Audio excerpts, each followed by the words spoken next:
Okay, so if we look on the board, it's hard to know what things are physical and what things are mental. We're not so sure. And why do people do not so good things, after all, when they do drink or when they use drugs? I mean, is it the alcohol? Is it the drugs? Or is it just something that they believe that they think is supposed to happen? So the cool thing is that scientists have figured out a way how to answer this question. Do you guys want to hear about it? Yes. Okay, it's an experiment, all right?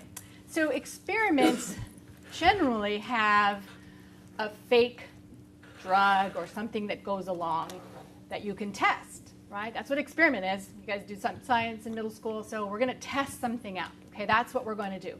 So this has a name, this experiment. It's called the balanced placebo design. So that's a big word. What does placebo mean? Does anybody know? What is placebo?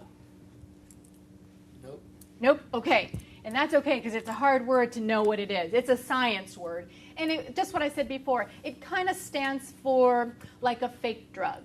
Okay? So sometimes when doctors are testing out medicine, they want to see how the medicine works on people, right? So they give some people the real medicine, and then they might give another group of people a placebo or a fake medicine, like a sugar pill. You guys heard of something like that? And then they test it out.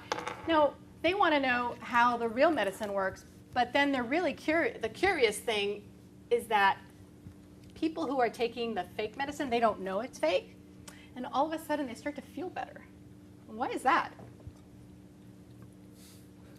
Your mind plays tricks on you. Your mind plays tricks on you. Yeah, so that's what a placebo is, okay? A placebo is, let's think about it as like fake medicine, all right, in this situation. Okay, so we know what placebo is. Now let's talk about pure drug effect and what that is. Okay, what do you think a pure drug effect is? When the drug affects you? Yeah, that's a good way to put it because the words match. So it's what the drugs do to your body. It's what the drugs do to your body. So if you get sick, that's the pure drug effect. Okay? So that's what happens when you take drugs or when you drink alcohol and you feel something going on in your body, like getting sick or being clumsy or maybe not seeing really well. Maybe your vision is changing, your perspective a little bit. The idea that something is happening to your body, that's the pure drug effect, okay? All right, so now I want you guys to turn to your handout because we're going to talk about the experiment where we use the balanced placebo design.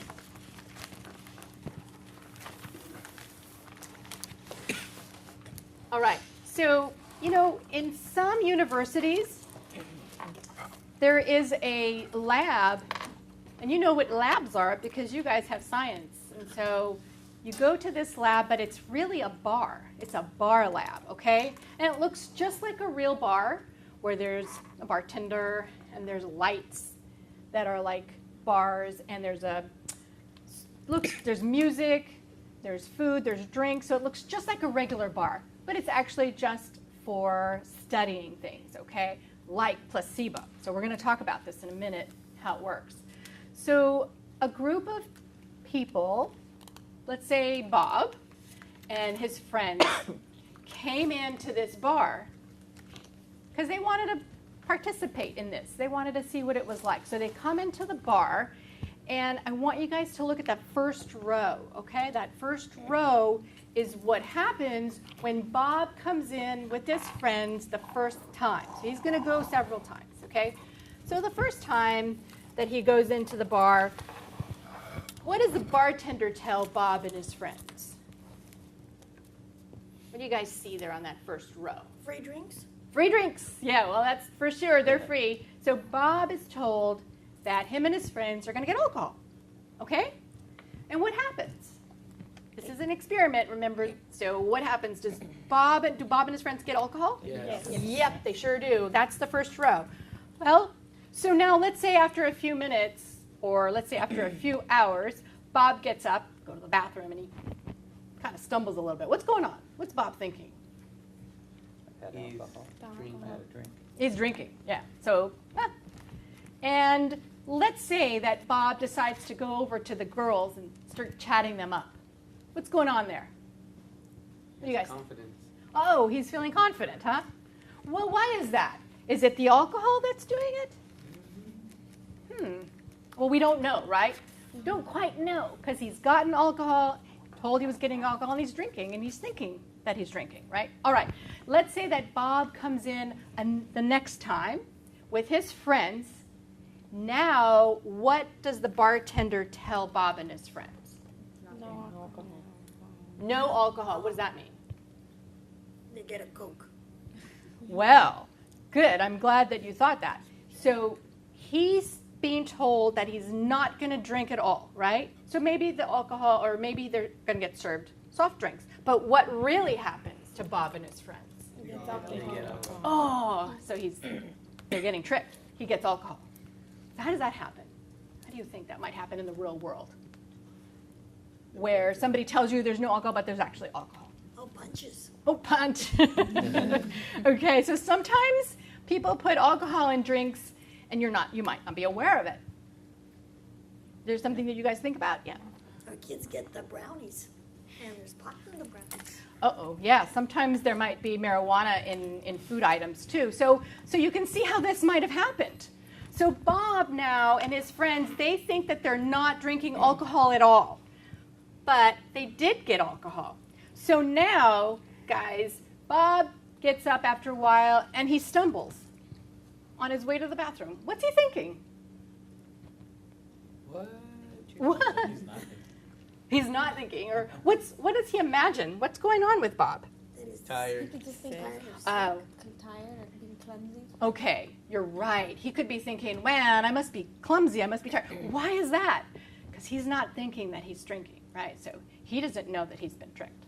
Okay, so now the third time Bob comes in and with his friends, now we're talking about the placebo, you guys. So now let's look and see what happens the third time that Bob goes to the bar with his friends. What does the bartender this time tell Bob and his friends? There's alcohol. There's alcohol. Alcohol again, guys. You guys get to drink again. But what happens? There's no alcohol. He has There's no alcohol in the drink that Bob is drinking. What do you guys think about that? He thinks he's going to drink alcohol, but he's not drinking alcohol. How does that happen? What do you guys think? How does he get tricked? You wonder? mixed drinks. Go back to the punch. Well, so you know what? That's actually a really good answer, the mixed drink type of thing. So what happens is the way people can get tricked a little bit is you just put a little bit of, scientists put a little alcohol on the rim or maybe squirt some at the top. So they're able to trick them so they can, the drink might smell like alcohol. It might even have a little bit of a flavor, but there's actually no alcohol in the drink, okay? So now, what do you think the room is like? What are Bob and his friends acting like or feeling like? Party? They still feel the same way They still feel the same way as as if they took a drink. as the first time. Yeah, that's interesting. So this time Bob gets up and he goes over and he starts talking to the girls. What's going on there? What's he thinking? He's high. He's thinking he's having, right. So you see, that is the placebo. Bob is acting just like he did the first time. So now, guess what? The bartender tells Bob and his friends that there's no alcohol. There's no alcohol in your drink, guys. You guys aren't drinking. You're not drunk. What do you think? What's going through Bob's head? So much for liquid courage. I got fooled. I got fooled, right? Yeah. I don't need alcohol to talk to the girls. Oh my gosh, all of a sudden he realizes maybe I don't need alcohol to talk to the girls. I did that all by myself.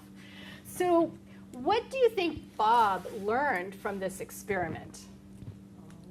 That it's mental. That he doesn't need the alcohol That he doesn't need the alcohol to that- talk to the girls. to talk to the girls, to have a good time, that it's mental. Tell me more about that. What do you guys think about this experiment?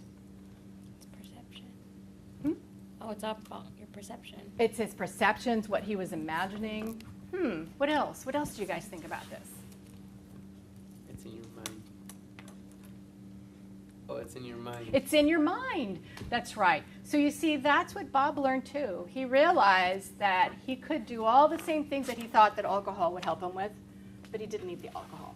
So the thing about this experiment is that what we believe can really influence our behavior. Not only can it influence what we do, but how much we do and how often.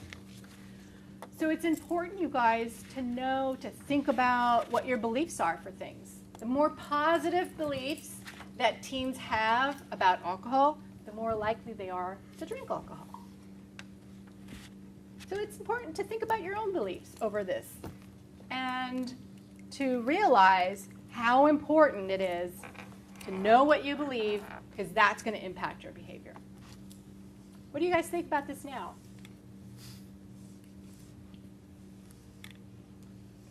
What's one thing you'll take away from this session? You don't need alcohol to have fun. To talk to people. You don't need alcohol to have fun or to talk to people or maybe to do the kinds of things that you thought you needed to do. So now what about our list, huh? Some of those things that people expected they might get from alcohol might be along the lines of what you were saying. You may not need it actually to be happy or to be more social. Actually, that's what people expected because that was their belief. And like we learned in the first session, most teens choose not to use alcohol or to drink or to have cigarettes or drugs in their life. Okay? All right, thanks.